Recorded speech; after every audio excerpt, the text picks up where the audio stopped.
For Creamer Media's Polity, I'm Shannon Durehove.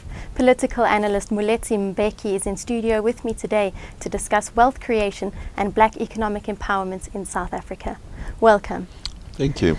Moeletsi, you predict that South Africa's Tunisia Day, or a similar revolt to those taking place in the Arab world, will occur in 2020. What makes you say this? Well, in the article that I wrote initially, I said that this is dependent on China. As you know, China has become South Africa's largest trading partner. And the Chinese economy is a very dynamic economy. It changes almost every 5 or 10 years. The Chinese government has said that in 2020, the current phase of industrialization of China, which is very minerals intensive, will come to an end. In fact, they are already starting to revise the growth of to revise downwards the growth of the Chinese economy. Recently, the Chinese Prime Minister made an announcement that they are targeting growth rates to come down to 7% for the Chinese economy. So the Chinese economy, they are trying to reduce pollution, they are trying to reduce the consumption of minerals, to focus less on infrastructure and more on the consumption of the population. So the Chinese economy is going to be less metals intensive in terms of their use of minerals when they make this transition. Now, most of our exports to China are minerals, and a lot of metals go to China. So it stands to reason that if this is what China is going to, the Chinese economy, that's the way it's going to be going, then there's going to be a reduction for the demand for metals, and their prices will start to slow down. So that's one side of the equation.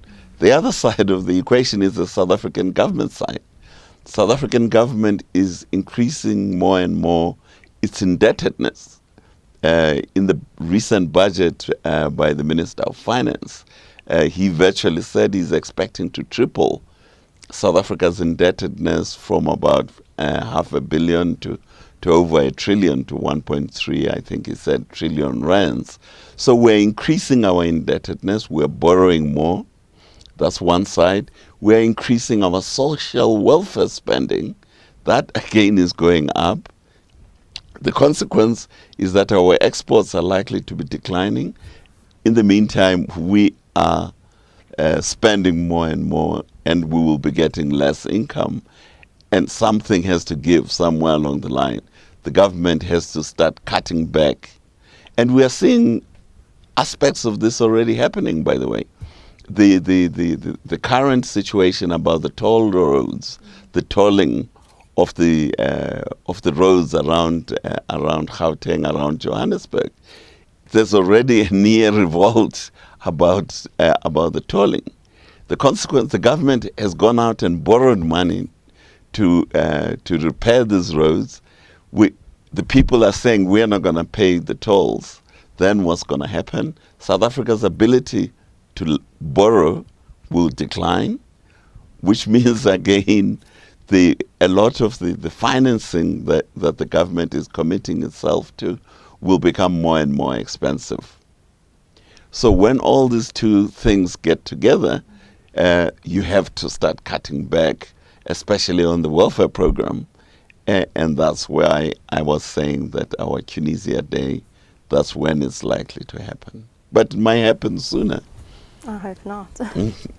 You mentioned that in 16 years of ANC rule, all the symptoms of a government out of its depth have grown worse. Can you elaborate on that?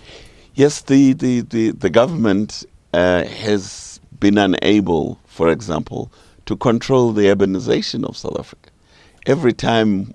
Almost every time you drive out of any city, there are these huge shanty towns that are emerging. That's loss of control by the government. They don't know how to control the urbanization process. If I go to China, for example, you never see shanty towns like Diepsloot that you see in South Africa. The Chinese government is able to control the urbanization process. That's one sign of the. Since the ANC came to power, the life expectancy in South Africa has declined catastrophically. So a South African born today has far less of a life expectancy than South African born 20 years ago. So that's another sign of a government that's not able to cope with its obligation. If you take education, the public schooling system, which is controlled by the government, the kids who wrote matric last year, half of the kids who entered 12 years before dropped out of school. So we're having a situation where our schooling system is really a waste of money, because if 50% of the kids who started school 12 years ago have not written matric, they dropped out all along the way. Our population is not being productive. It's not going to be productive for the future going forward.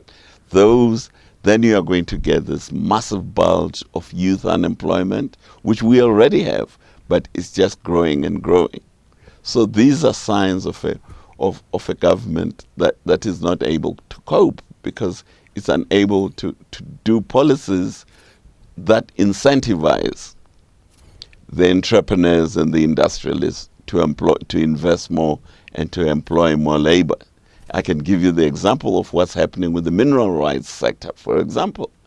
The mayhem that the government has created with mineral rights, like the Kumba iron ore situation, Lonmin and others, is creating a situation of so much uncertainty that investors are not going to invest in the development of the mining industry in this country. But that's the heart of our economy, and it's a primary source for our engineering industry, for other downstream industries. So this is why I was saying that the government shows all the signs of a government that is out of its depth.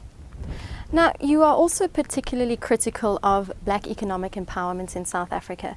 Why is this, and what can South Africa do, in your view, to improve the situation? In my view, we had policies of racial preferences in the past. The National Party had a policy called apartheid, which was a racial preference for the Afrikaners primarily. That was their racial preference. You cannot continue with policies of racial preference because they disincentivize other racial groups. Now, the blacks are the majority in this country. If you are going to have racial preferences for the majority, the rest of the country, first, it's actually meaningless exercise, and because you have to choose a small group within the majority to benefit from your racial preferences.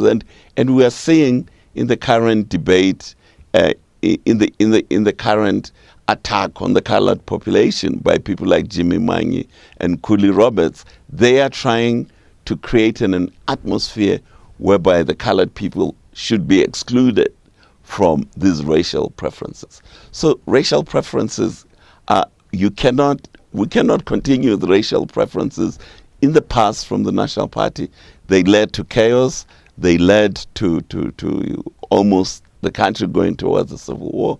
We have to eliminate racial preferences in this country and encourage all our citizens to feel that South Africa is their home.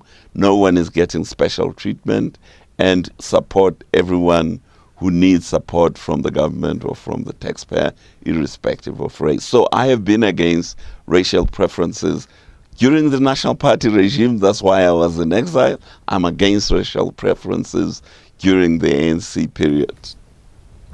Now, what, in your opinion, can the government do to improve the current political situation, with special emphasis on the social needs of the country? Well, the solution to our problems is a very clear and a transparent system, for example, for mineral rights. Today we have a completely opaque system for mineral rights. When you get mineral rights, nobody knows why you are getting mineral rights and why I'm not getting mineral rights. So we have a completely opaque system, and opaque systems are recipes for corruption. So you then get corruption in those areas. When you get corruption in a key industrial area like mining, then you don't get investment, then you don't create jobs. Then all your other problems multiply. There are many other. We have to sort out our education system so that we have a productive education system that produces people who have the skills and the ability to create wealth in South Africa, not to just sit at home. These are all the things that need to be done. For example, we have to diversify our exports. More and more of our exports are minerals. More and more of our imports are things that we should be producing, which are maize, for example, beef. South Africa is a net beef importer. Why? Because we do nothing about commercializing the 6 million cattle that are sitting in the former homelands. If you commercialize those, help the owners of those cattle to commercialize their livestock, we wouldn't be importing beef like we're importing beef today from the European Union, from Argentina, Australia, and all these other places. So there are numerous things, opportunities that South Africa has, but we have enormously poor leadership in this country. So what do you think they can do to improve it then?